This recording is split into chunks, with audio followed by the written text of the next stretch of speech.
வாங்க நம்ம இன்றைக்கி காடை சுக்கா எப்படி செய்யறதுன்னு பார்க்கலாம். வானலியில் எண்ணெய் ஊற்றி வச்சுக்கலாம். எண்ணெய் சூடானோடனே கடுகு போட்டுக்கலாம். கடுகு பொரிஞ்சோடனே கருவேப்பிலை சேர்த்துக்கலாம். கருவேப்பிலை பொரிஞ்சதுக்கப்புறம் வெங்காயம் சேர்த்துக்கலாம். வெங்காயத்தை போட்டு நல்லா வதக்கிக்கலாம். வெங்காயம் இந்தளவுக்கு வதங்கினப்புறம் தக்காளி சேர்த்துக்கலாம். இப்போ இதில் தக்காளி வதங்கிறதுக்காக கல்லுப்பு கொஞ்சம் சேர்த்துக்கலாம்.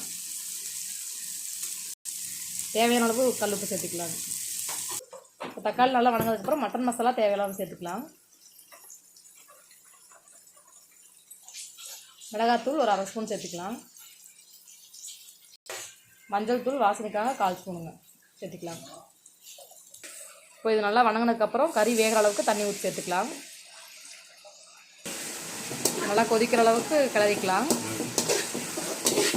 இது நல்லா ட்ரை ஆனதுக்கப்புறம் பச்சை வாசம் போனதுக்கப்புறம் நம்ம அதை காடையை சேர்த்துக்கலாம்.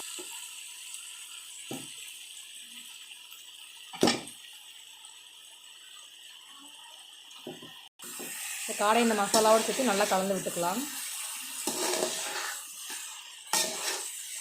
இது நல்லா கலந்ததுக்கப்புறம் மறுபடியும் கறி வேகிற அளவுக்கு தண்ணி சேர்த்துக்கலாம்.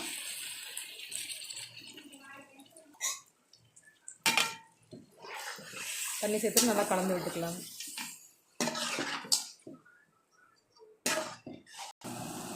நல்லா கிளறி விட்டு ஒரு 10 நிமிஷம் மூடி வச்சு வேக வச்சு எடுத்துக்கலாம். இப்போ இடையிலே திறந்து இன்னொரு டைம் நம்ம கிளறி விட்டுக்கலாம். அப்போ தான் கறி நல்லா கரெக்டாக வேகும்.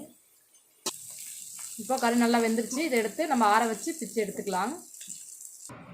இப்போ நம்ம வறுத்தெடுத்த காடையை ஆற வச்சு பிச்சு போட்டு எடுத்துக்கலாம்.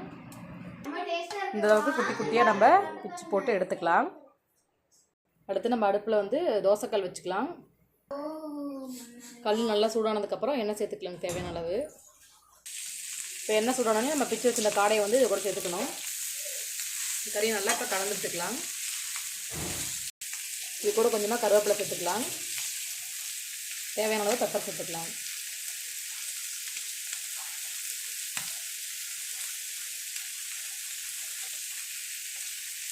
தேவையான அளவு மட்டன் மசாலா கொஞ்சம் சேர்த்துக்கலாங்க. இப்போ தேவையான அளவுக்கு கொஞ்சம் மிளகாத்தூள் சேர்த்துக்கலாம். மசாலாலாம் சேர்த்து நல்லா கிளறி விட்டுக்கலாங்க. இந்தளவுக்கு நல்லா கறியோட கலரே மாற அளவுக்கு நல்லா தோசைக்கல்ல நல்லா நம்ம வறுத்து எடுத்துக்கணும். அவ்வளோதாங்க. இப்போ நம்ம இதை எடுத்து சாப்பிட்லாம். நல்லா டேஸ்ட்டாக இருக்கும். பாருங்கள், டேஸ்டியான புதுக்கோட்டை ஸ்பெஷல் காடை சுக்கா வறுவல் ரெடி. நீங்களும் இதே மாதிரி செஞ்சு ட்ரை பண்ணி சாப்பிட்டு பாருங்கள். ரொம்பவே சூப்பராக இருந்துச்சு. Okay friends, thank you. நாளைக்கு இன்னொரு வீடியோவில் பார்க்கலாம். Bye friends.